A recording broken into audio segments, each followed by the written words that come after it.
Voilà, donc merci beaucoup d'être venu à cette réunion de la section UPADES Paris-Île-de-France. Vous êtes sans ignorer qu'il y a une actualité brûlante au pays qui concerne le changement ou la révision de la Constitution de notre pays, c'est-à-dire la loi fondamentale. Vous êtes sans ignorer qu'il y a une élection qui se profile à l'horizon en 2016 au Congo. Et vous êtes sans ignorer qu'il y a plusieurs questions qui taraudent le talent des Congolais, de nos compatriotes, à savoir la bonne gouvernance, à savoir l'exercice de la démocratie au Congo, à savoir le respect des libertés fondamentales au Congo. Et l'UPADES, par l'entremise de la section Paris-Île-de-France, convoque cette réunion aujourd'hui pour livrer son analyse de la situation du pays. Donc, au nom de l'UPADES, la section UPADES Paris-Île-de-France, je vous souhaite la bienvenue dans cette salle. Et nous n'avons pas assez de temps, et je pense que nous allons vous donner un peu le déroulement de cette réunion. Il y aura donc un exposé, sinon une communication du premier secrétaire de la section UPADES Paris-Île-de-France. Et à la fin de cette communication, eh ben, dans l'auditoire, nous souhaitons avoir un échange futur avec vous, parce que certainement, nous croyons que vous avez aussi des questions qui vous préoccupent par rapport au positionnement de l'UPADES, vu que au pays et même sur la place de Paris, l'UPADES a subi un discrédit quant à son positionnement. Soit l'UPADES est avec le pouvoir au Congo-Brazzaville, soit l'UPADES est un parti de l'opposition. Mais aujourd'hui, vous aurez des plus amples informations et des précisions sur le positionnement politique de l'UPADES par rapport à l'actualité politique du Congo. Je vous remercie et la parole est au premier secrétaire. Merci. Merci.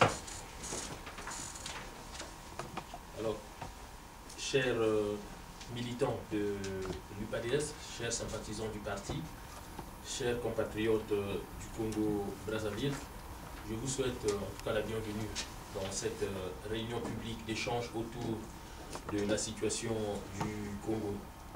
Comme rappelait mon frère tout à l'heure, que la situation qui prévaut aujourd'hui au Congo est très préoccupante, aussi bien pour nous qui sommes à l'étranger que pour nos familles qui sont au Congo. Et quand je dis nos familles, je pense à tous les Congolais.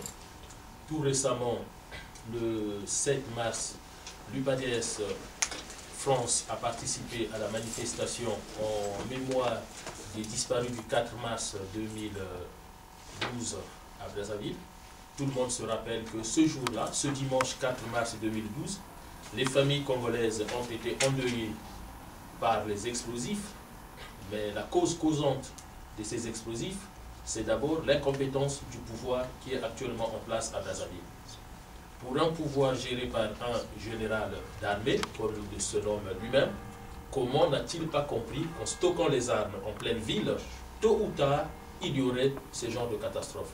Nous sommes quand même étonnés d'un côté d'avoir un président de la République qui se dit général d'armée, et de l'autre, de voir dans quelle situation sécuritaire peut être le Congo aujourd'hui.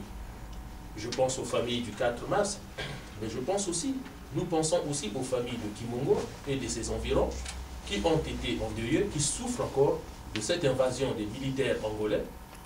Jusqu'aujourd'hui, les Congolais ne savent pas ce qui s'est passé. Pourquoi les Angolais, l'armée en tout cas angolaise, est venue au Congo? Est-ce qu'il y a eu des morts? Est-ce qu'il y a eu des pillages? Allons-y plus loin. Est-ce que nos femmes, nos sœurs, nos filles ont été violées? Moi-même, je suis diplômé de politique internationale. Je peux vous assurer qu'à chaque fois qu'une armée est intervenue hors de ses frontières, on en connaît les dégâts. Aujourd'hui, regardez ce qui se passe dans les armées d'intervention, que ce soit les militaires burundais, que ce soit les militaires américains, que ce soit les militaires français. Quand, à la fin de la Deuxième Guerre mondiale, l'Allemagne a été divisée en zones d'occupation française, américaine, russe, soviétique ou anglaise. Aujourd'hui, on voit bien des procès qui se tiennent par rapport aux exactions des militaires faites sur les femmes. Or, aujourd'hui, nous avons Kimongo qui a été occupé. Le pouvoir n'a jamais donné des explications aux populations. Le pire, et je pense que ça relève plus de l'incompétence que de l'ignorance, parce que je ne peux pas croire que le ministre des Affaires étrangères du Congo est ignorant, il est plutôt incompétent. Quand on lui pose la question sur cette affaire, quelle a été sa réponse? Je ne veux pas polémiquer. Alors, est-ce que la sécurité nationale, est-ce que la souveraineté nationale est sujet à polémique? Une armée étrangère occupe une partie de votre pays, relisez le texte. Le serment du président de la République après chaque élection présidentielle dans le monde entier. Le président prête serment pour défendre la sécurité nationale, protéger les populations, garantir la souveraineté nationale. Donc quand un pouvoir ne réagit pas, alors que des troupes étrangères ont occupé ne serait-ce que 1 mm² du territoire, c'est ce qu'on appelle la haute trahison. Et aujourd'hui encore, en tout cas, nous pensons à ces familles qui sont en souffrance. Nous pensons aussi aux familles en souffrance, et certains d'entre vous l'ont peut-être vu sur Télé Congo. On apprend, avec émoi, que des soldats incontrôlés de la RDC ont occupé le long du fleuve Congo. C'est devenu leur business, c'est devenu leur affaire. Les Congolais qui vivent dans les îles appartenant au Congo-Brazzaville, le long du fleuve Congo, n'y sont plus. C'est des drapeaux de la RDC qui trônent sur ces îles, et le pouvoir ne dit rien. Alors, aujourd'hui, évidemment, on reviendra là-dessus. On nous dit, le PCT c'est la paix. Denis Sassou Nguesso, c'est la paix. J'aimerais bien qu'on me définisse. Qu'est-ce que la paix? Et d'ailleurs, à ce sujet, j'ai répondu à Alain Akwala sur le site de l'UPADS, parce qu'à un moment donné, même ces ministres nous disent des choses, on se demande d'où ça sort. Parce que la paix, moi je verrais bien qu'on me dise que le Congo est en paix. Mais dites-moi, quand tout le long du fleuve, ces familles sont en deuil, ils ont peur des militaires incontrôlés de la RDC. Est-ce que ces familles sont en paix? Quelqu'un est allé les poser la question en disant, est-ce que vous êtes en paix? Ils ont dit oui. Les familles en deuil à Kimongo, suite aux invasions de l'armée angolaise, ces familles sont-elles en paix? On peut dire la même chose de ces familles qui ont vécu les événements du 4 mars. Est-ce qu'aujourd'hui, ces enfants, ces pères, ces mères de famille qui ont perdu leurs enfants, ces enfants qui ont perdu les parents, les orphelins, est-ce que tout ce monde vit en paix? Donc quand on dit je suis le président qui apporte la paix au Congo, encore qu'il faut définir qu'est-ce qu'il entend par la paix. Et la paix, c'est une donnée quantifiable, vérifiable, mesurable. Comment il vérifie que sa population ou la population congolaise vit en paix. Donc avant de commencer notre échange, j'avais souhaité vraiment rappeler ces événements pour que les Congolais ne tombent pas trop vite dans l'oubli. Et nous savons tous que quand une population est affamée, quand une population est appauvrie, cette population oublie très vite les catastrophes, parce que ce qui est premier, c'est d'abord trouver de quoi manger, trouver de quoi se soigner dans l'immédiat, trouver comment enterrer ses morts, puisque au final, nous le savons tous, que quand on est malade au Congo, on a plus de chances de mourir que de guérir, puisque même dans des pharmacies, on trouve des médicaments qui sont faux. Quant à l'hôpital, n'en parlons plus. Donc, dans mon échange avec les militants sympathisants de l'UPADS et les compatriotes du Congo-Brazzaville, j'avais pensé à faire un retour historique sur l'histoire politique du Congo, et je vais expliquer pourquoi. Parce que depuis un certain temps, et depuis que Denis Sassou Nguesso est revenu au pouvoir, on a un peu changé le sens de l'histoire. Parce que dans les médias, sur la toile, on entend plus que c'est l'UPADS qui a été à l'origine de la guerre du 5 juin, parce que cette guerre devient symptôme de la situation au Congo aujourd'hui. Et d'ailleurs, quand vous demandez aux gens, ils vous diront, mieux vaut que Sassou reste, parce qu'avec lui au moins on a la paix. Puisque avec l'Issouba et l'UPADS, on a eu la guerre. Donc c'est pour rétablir un peu la vérité historique des événements politiques au Congo, pour que chacun de nous puisse comprendre, et surtout la jeune génération, puisque 97, ceux qui avaient 10 ans, 15 ans et même 20 ans, qui n'ont pas forcément su ce qui s'est passé, aujourd'hui ils ont grandi et ils ont le devoir de demander des comptes, de dire expliquez-nous réellement ce qu'il s'est passé, qui a fait quoi, qui était où, qui occupait quelle fonction. Sans faire sans retracer de façon exhaustive l'histoire du Congo-Brazzaville, puisque comme souvent l'histoire de l'Afrique, en tout cas l'histoire politique et économique de l'Afrique, vous savez très bien qu'il y a beaucoup de zones d'ombre, puisque rien de fiable est écrit, il faut aller chercher les informations à gauche et à droite. Mais ce qu'on peut dire, c'est que le Congo, en tout cas le Congo actuel, dans les limites de ses frontières actuelles, 342 000 km², ce territoire est indépendant le 15 août 1960. Le premier président en a été l'abbé Philbert Yulu, qui est parti 3 ans après, parce qu'il y a eu un soulèvement populaire, qu'on a appelé les Trois Glorieuses, qui a mis fin au pouvoir de Yulu. Et d'ailleurs, quand on entend parfois dans les médias que le Congo va copier le Burkina Faso, je vous dis non, c'est pas vrai, puisque le Congo a été le premier pays en Afrique noire à faire une révolution populaire qui a chassé un président au pouvoir, et c'est en 1963. Quand Yulu quitte le pouvoir, il est remplacé par Massamba Deba. Massamba Deba qui a eu parmi ses premiers ministres Pascal Lissouba. Et Massamba Deba arrive à un moment où l'armée congolaise commence à être très politisée. Et l'un des premiers a été celui qu'on a connu sous le nom de Marien Ngouabi. Marien Ngouabi a été un militaire, peut-être le militaire congolais le plus politisé. Parce qu'il occupait déjà des fonctions politiques à l'armée. Mais en plus, Marien Ngouabi a passé beaucoup de temps à embêter le pouvoir politique parce qu'il ne supportait pas que des civils puissent gérer le pouvoir politique et que les militaires restent à côté. Donc Marien Ngouabi avait dans son clan militaire Louis-Sylvain Ngoma, Jacques Yombi Opango, et un peu plus loin, un petit frère qui de temps en temps était avec eux, qu'on appelait Denis Sassou Nguesso. Donc Marien Ngouabi, quand il arrive au pouvoir en 1968, il faut rappeler que Marien Ngouabi trouve une situation économique saine. Quand Massamba Deba est au pouvoir, Massamba Deba met fin à la corruption au Congo, à la corruption politique au Congo.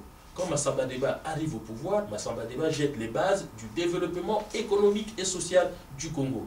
La construction de certaines industries, comme Kinsundi, et à l'époque, la production de Kinsundi était vendue entre autres par la Redoute.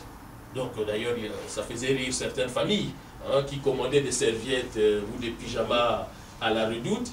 Et quand ils recevaient leur lot, ils disaient à mais attendez, mais ça ressemble à ce que produit Kinsundi. Et on disait, mais c'est la production de Kinsundi. Le Congo exportait le café et le cacao. Mais nombreux aujourd'hui, les jeunes générations ne se rappellent même pas. Quand aujourd'hui dans les médias, on vous parle de l'exportation du café ou de la production du cacao en Afrique, on parle du Ghana, on parle de la Côte d'Ivoire, mais nombreux au Congo oublient ou ignorent ou ne savent pas que le Congo exportait le café et le cacao. Et d'ailleurs, Massamba Deba n'était pas très excité à l'idée d'exploiter le pétrole congolais. Parce que dans la pensée de Massamba Deba, quand il travaillait avec comme Premier ministre Pascal Lissouba, l'idée du pétrole n'était pas que voilà, il faut vite exploiter le pétrole. Le pétrole était ce qu'on peut dire de trésor en cas de difficulté. Voilà. Et quand vous demandez à vos grands-parents et quand on demande à nos grands-parents et nos parents, ils peuvent vous dire que quand Massamba Deba quitte le pouvoir et que Ngouabi arrive, Ngouabi trouve une situation économique la plus enviable au monde. Combien de parents disent à leurs enfants ou à leurs petits-enfants que quand on voulait voir qu'est-ce qu'on entend par les lingots d'or, on pouvait partir au trésor public et on pouvait observer les lingots d'or. Le trésor public regorgeait de la richesse. Donc le Congo n'avait pas de problème économique ni de dette économique. La seule situation difficile du Congo, c'était l'insuffisance au niveau de cadre. Même si le Congo était scolarisé à hauteur de 95%, voire 100%, puisque pendant longtemps, le Congo a été le pays le plus scolarisé au monde, notamment à l'école primaire et au collège. Donc les pouvoirs successifs pouvaient s'appuyer sur l'héritage de Massamba Deba et de Lissouba quand ils étaient au gouvernement, pour continuer à former, surtout au niveau des cadres, des ingénieurs, des médecins, des techniciens, pour que le Congo continue dans son élan de développement économique, de développement social, de développement politique et de progrès humain. Au lieu de ça, quand Marien Ngouabi arrive au pouvoir, et là commencent aussi les problèmes du Congo. Le premier président a rencontré des difficultés économiques, politiques et sociales au Congo, c'est Marien Ngouabi. C'est sous Marien Ngouabi que le Congo commence à connaître la dette. C'est sous Marien Ngouabi qu'on commence à nommer n'importe qui à n'importe quelle fonction. Reprenez les différents gouvernements de Marien Ngouabi, allez voir au niveau des qualifications des cadres, quand je dis des cadres politiques nommés par Madame Gwabi, le désastre commence déjà là. Alors, l'intermède de Yombi qui arrive après la mort de Madame Gwabi, 77-79, puisque Madame Gwabi est tuée, semble-t-il, par un groupe proche de Massamba Deba. Excusez-moi, j'ai fait politique internationale. Je n'ai pas pour le moment un exemple à vous donner d'un président qui est tué par des gens qui ne sont pas proches de lui, et ce sont ceux qui sont proches de lui qui récupèrent le pouvoir. Pour le moment, dans l'histoire politique de l'humanité, je n'ai pas d'exemple à vous donner. Donc si Gwabi est mort, jusqu'aujourd'hui sa mort n'a jamais été expliquée, mais en tout cas, ceux qui ont pris le pouvoir après la mort d'un président, ce sont ceux-là qui sont censés faire le coup d'État. Voilà, parce que celui qu'on accuse, le capitaine Kikadidi, c'est quand même un capitaine dans l'armée. À cette époque, c'était l'un des grades les plus élevés. Il n'est pas un idiot pour préparer un coup d'État et laisser aux autres profiter du gâteau. Ça, c'est très faux. Donc, à un moment donné, je pense que pour la jeune génération, nous avons étudié, faisant confiance aux études, faisant le lien entre ce que nous étudions et la réalité qu'on peut nous raconter tous les jours. Donc, quand Ngwabi meurt, Yombi arrive, la situation économique de l'Afrique ne s'est pas améliorée. Au contraire, du Congo, c'est encore aggravé. Et quand Sassou prend le pouvoir, en 1979, celui qu'on a connu sous le nom de l'homme de 5 février, il a eu la chance quand même de connaître un boom pétrolier. Le Congo a eu beaucoup d'argent. Il n'a jamais dit combien, mais on sait très bien. On a vu la folie du pouvoir. On nous a dit autosuffisance alimentaire d'ici l'an 2000, santé pour tous d'ici l'an 2000. On a même fait un plan quinquennal 1982-1986. Sauf que Denis Sassou Nguesso n'a jamais expliqué aux Congolais combien le Congo avait encaissé réellement en termes de revenus pétroliers. Aujourd'hui encore, on ignore ce qu'on encaisse en termes de revenus pétroliers. Mais le pire, ceux qui, à l'époque j'étais au collège, on s'en souvient encore, dès 1984, l'État congolais est en faillite. J'ai entendu qu'au Congo, il y a Alain Akwala qui est un homme d'affaires, qui crée des entreprises, qui vous explique quand on a un capital et qu'on crée une entreprise, comment on explique 2 ans après seulement. Parce que 2 ans après, on n'est même pas encore dans la récolte du bénéfice. Hein? La banque ne vous demande même pas de commencer à rembourser votre emprunt.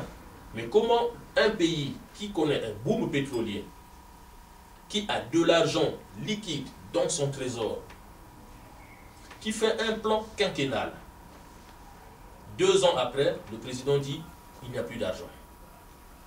C'est la crise. Le Congo plonge encore dans la pauvreté. Qu'est-ce qui se passe? Eh bien, la fonction publique, qui est le premier employeur, ne peut plus employer les gens. Le FMI et la Banque mondiale sont obligés de proposer au Congo, comme ça se passe ailleurs. Aujourd'hui, on voit avec la Grèce, hein, puisque à l'époque, les Africains pensaient que les programmes d'ajustement structurel, ça concerne seulement les Africains. Non, ce sont des mécanismes que la Banque mondiale et le FMI mettent en action quand un pays, quand un État rencontre des difficultés économiques, que ce soit d'ordre structurel, conjoncturel. Après ça, c'est des mots parfois nos grands-mères au village ne comprennent pas. Elles, ce qu'elles attendent, c'est des solutions concrètes. Donc, quand le FMI et la Banque mondiale imposent au Congo de revoir sa stratégie en termes macroéconomiques, eh bien, on arrête le recrutement dans la fonction publique, qui par ailleurs est le premier employeur. Le secteur privé n'existe pas. Quand on demande de privatiser les entreprises d'État, c'est plus les parents du pouvoir qui rachètent ces entreprises, mais pour des résultats médiocres. Et donc, le Congo s'arrête. Il n'y a plus d'avenir au Congo. Il n'y a plus d'avenir. Vous avez tous connu ce qu'on a appelé les diplômés sans emploi. Ça veut dire quoi? Ça veut dire que tout parcours scolaire et académique a mené au chômage. Et le plus incroyable, même l'INAM, l'École nationale d'administration et de magistrature, qui est censée former les cadres de l'État, c'est-à-dire des gens qui ne peuvent pas chômer, puisqu'il y a une planification au niveau de l'État dans l'utilisation de ces diplômés de l'ENAM. Même ceux-là pointent au chômage. Les médecins pointent au chômage. Les enseignants pointent au chômage. Donc il y a eu comme ça des générations entières, des vagues entières, année après année, le Congo qui fabriquait des cadres, mais dont le pouvoir ne savait pas quoi en faire. Parallèlement à cette situation intérieure, vous avez la situation internationale, c'est-à-dire nous avons la France qui garantit, en tout cas la stabilité du franc CFA. Donc, à l'époque, François Mitterrand est président de la France, essaie de trouver des solutions. Alors, nous n'allons pas nous plonger dans des solutions techniques, mais de façon très simple, ce que tout Congolais a compris, c'est que la France a interdit la convertibilité du franc français en dehors de la zone franc français, c'est-à-dire que les politiques, puisqu'il s'agit surtout d'eux, puisque ce sont eux qui sont au cœur de la corruption politique, les hommes politiques africains, notamment Afrique centrale qui utilise le franc CFA et Afrique de l'Ouest qui utilise le franc CFA, ces pays-là, quand vous quittez ces pays et que vous avez des francs CFA, eh bien vous les changez avant de sortir du pays. Comme ça, l'argent ne sort plus du pays. Sauf que comme ils sont au pouvoir, ils peuvent toujours trouver des stratégies. Cette solution n'a pas aidé. Cette solution aurait dû faire prendre conscience aux hommes d'État africains, et notamment à Denis Sassou Nguesso, qui est président à cette époque, qu'il s'agit là d'une façon aussi de nous aider à ne pas dilapider le bien public. Cette solution n'a pas suffi. François Mitterrand est allé encore un peu plus loin, en appelant le 20 juin 1990 tous les chefs d'État africains à la Baule, et en leur disant, écoutez, désormais, je vous aide sur le plan économique, si en contrepartie, vous mettez en place des régimes démocratiques. Donc il y a tout un vent de panique en Afrique. Juste pour faire une parenthèse, quand François Mitterrand appelle les chefs d'État africains pour dire le discours qu'il a prononcé à la Baule, alors il y a deux choses. Soit c'est des États qui n'ont pas ce qu'on appelle les ministères des Affaires étrangères et les diplomates en France, donc ils ont eu raison d'ignorer ce que François Mitterrand allait leur dire. Soit ils ont des ministres des Affaires étrangères et des ambassadeurs à Paris, et donc ils ne peuvent pas ignorer ce que François Mitterrand avait à leur dire. Vous demandez à n'importe quel étudiant de première année dans un département de politique internationale, quand Hollande va aux États-Unis rencontrer Obama, François Hollande sait ce que Obama va lui dire. Obama sait quelle réponse François Hollande va donner. Et les deux savent déjà s'ils seront d'accord ou pas. Les seuls, je dis bien les seuls, ce sont les diplomates africains, les ministres africains des Affaires étrangères ou les chefs d'État et de gouvernement africains sont les seuls à monter dans des avions, à se rendre dans des conférences internationales et à ignorer tout ce qui va se dire là-bas. Ça, c'est incroyable. Donc, quand ils arrivent en France pour rencontrer Mitterrand le 20 juin, ils étaient censés savoir que François Mitterrand va nous imposer des régimes démocratiques. Eh bien, ce n'est pas le cas. La preuve, à la fin du discours, nombreux sont des chefs d'État qui ont hésité à rentrer dans leur pays parce qu'ils avaient peur de se faire tuer. Parce qu'ils se sont dit, si Mitterrand a dit ça, puisqu'à l'époque c'était un peu ça, si le président français ne vous aime pas, il y a un coup d'État. On a tous vu comment Bokassa de Centrafrique a été débarqué. Voilà. Et donc, certains présidents africains vont même hésiter de rentrer dans leur pays. Parce que pour eux, si François Mitterrand a fait un discours aussi dur vis-à-vis des régimes africains, c'est qu'il avait déjà préparé la relève. Au final, il n'y a pas eu de coup d'État, ils sont rentrés, il y a eu une pression, à ce moment-là, une pression intérieure énorme, avec les mouvements de la société civile, les partis politiques qui étaient, certains partis qui existaient déjà, mais plutôt dans le maquis, qui n'étaient pas des partis publics, qui commencent à devenir des partis publics. Il y a eu des mouvements des populations, des citoyens, jusqu'à ce qu'au final, quand on nous dit aujourd'hui que Sassou Nguesso, c'est lui qui a instauré la conférence nationale, écoutez, je ne sais pas ceux qui le disent s'ils étaient à Brazzaville en ce moment-là. Parce que quand la conférence nationale arrive, je ne sais pas si vous étiez à Brazzaville, on dormait tous avec des militaires, presque tous les soirs, il y avait des militaires dans la rue. Moi, je suis brazzavillois. Tous les jours, il y avait des militaires dans la rue, sans qu'on ne sache ce qui se passait. Mais parce que nous étions dans une situation que personne ne pouvait décrire. Il suffisait d'un bruit, on mettait les militaires dans la rue. Sassou n'a pas accepté de gaieté de cœur la conférence nationale. Qui a dit ça? Que Télé Congo remette les films de la conférence nationale. On verra s'il a accepté la conférence nationale de gaieté de cœur. Il y avait même des moments où il fallait arrêter les séances.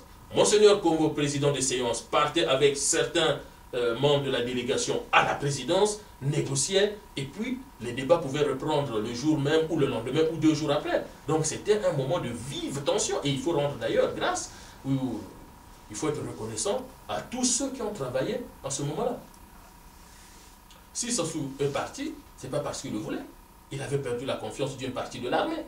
On se souvient de la grève générale décrétée par Bokamba Yangouma. Sassou a demandé à l'armée d'intervenir, l'armée a refusé. au Congo, pendant 2 jours, plus personne n'est allé travailler. Et les bruits qui couraient à Brazzaville, c'est qu'au 3e jour de la grève, qu'est-ce qui se passe? Le président démissionne. Donc il y a eu des négociations avec Bokamba Yangouma pour dire qu'on n'ira pas vers l'affrontement avec Denis Sassou Nguesso. Il faut mettre fin à la grève, mais il faut en contrepartie que Sassou accepte qu'on aille vers un régime plus démocratique, plus libre. 2 jours de grève après, Bokamba Yangouma met fin à la grève.